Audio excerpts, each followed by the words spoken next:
कोविड-19 यानी कि corona virus के अब 2022 के आते आते तक बहुत से नए वेरिएंट हमने देखे। डेल्टा, डेल्टा प्लस, उससे पहले भी बहुत से वेरिएंट थे, लेकिन अब ओमिक्रॉन एक कंसर्न बन के हमारे सामने आया है। वेरिएंट ऑफ कंसर्न बन के इस वक्त दुनिया भर के देशों में यही वेरिएंट देखने को मिल रहा है। भारत में भी ऐसा ही कुछ हुआ है।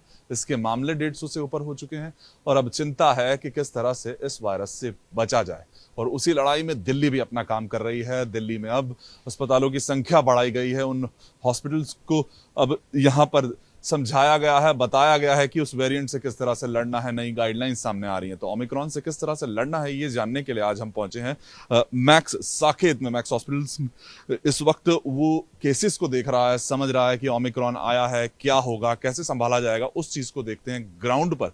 अगर ओमिक्रॉन का कोई केस आता है उस वेरिएंट का, तो किस तरह से उस मरीज का इलाज होगा, वो समझते हैं। डॉक्टर सहर इस वक्त मेरे साथ हैं। बहुत बहुत शुक्रिया मैम। अगर समझा जाए तो क्या इसको यही बोला जाए कि जैसे पहले कोविड केसेस आते हैं उसी तरह से देख रहे हैं, या फिर कुछ नया वेरिएंट आता है तो एक कंसर्न रहता है? तो देखिए, जैसे आपका कहते हैं कि नया वेरिएंट आता है, हर एक नई चीज़ के लिए हमें अपने आप को प्रिपेयर होना है। तो जो भी केसेस हैं, क्योंकि ओमिक्रॉन एक नई चीज़ है, लोग उसको अभी तक जान नहीं पा रहे हैं कि उसके लिए कैसा उसका आगे क्या रिएक्शन रहेगा। बट हमारे पास जितने भी पेशेंट्स आ रहे हैं सारे ही एसिम्प्टोमेटिक हैं, किसी के कोई ऐसे सिम्टम्स नहीं है, या माइल्ड नज़ला ज़ुकाम खांसी आप जैसे कह सकते हैं वैसे उनका है। बट पेशेंट्स कोई भी हमारे पास कोई सीरियस नहीं है। और जो भी होगा, हमें गाइडलाइंस जो भी गवर्नमेंट से मिल रही हैं, हम सारी वो गाइडलाइंस फॉलो कर रहे हैं और उसी हिसाब से मरीज़ का इलाज हो रहा है। अभी रिसेंटली जब मैम केसेस आए तो उन्हें किस तरह से मतलब कि अटेंड किया जाता है, क्या वो प्रक्रिया रहती है, पूरा प्रोसीजर अगर समझें? तो देखिए, जब हमारे पास इन्फॉर्मेशन एयरपोर्ट से आती है, हम लोग नोडल ऑफिसर्स हैं कि हमारे पास वो एक ओमिक्रॉन सस्पेक्टेड मगर कोविड पॉजिटिव पेशेंट भेजेंगे।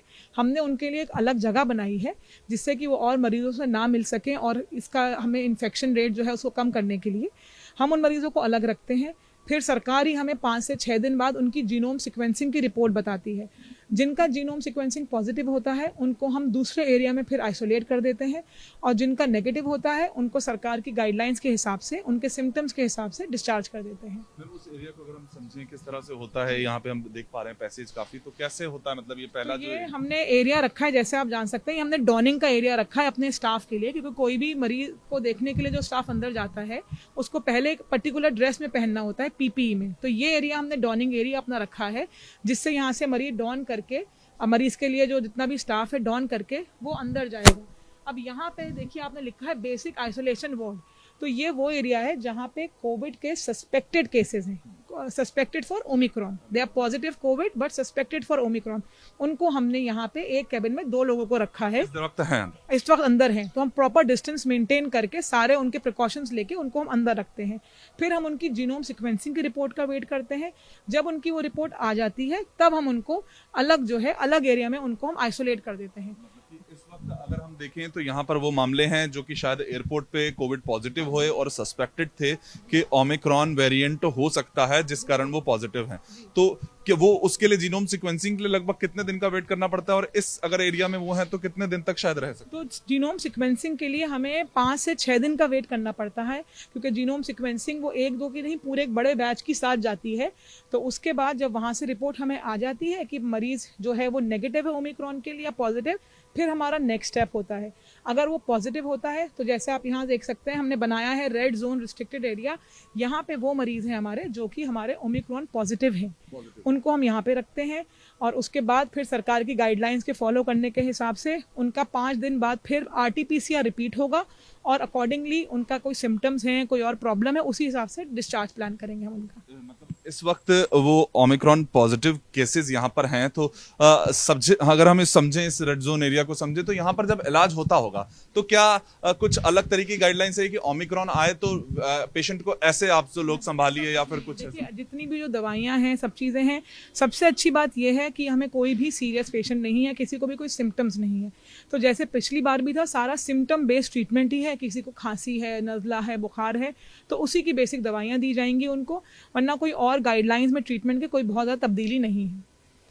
तो क्या वो मतलब कि अब जब आपकी इनसे बातचीत होती है, बाहर से आए, किस तरह से कोई खास दवाई, जैसे हमने देखा बहुत से इंजेक्शन से लेकर कहाँ तक कि हमने जो दूसरी वेव देखी थी, वैसा कुछ अभी इस समय तक ऐसा ऐसा अभी कुछ भी नहीं है, क्योंकि उन लोगों को बेसिक तो रिक्वायरमेंट ही नहीं है अभी, बस उनको आइसोलेशन की रिक्वायरमेंट है, अच्छा खान पीन की ज़रूरत है जो हम उनको प्रोवाइड करते हैं, साइकोलॉजिकल सपोर्ट देने की ज़रूरत है, बिकॉज वो भी बाहर से आए हैं, यहाँ पे एकदम से पॉजिटिव पाए जाते हैं, फैमिली से अलग रखना पड़ता है उनको, तो एक साइकोलॉजिकल सपोर्ट ज़रूर उनको चाहिए, अदरवाइज उसके अलावा वो बिल्कुल फिट हैं लोग।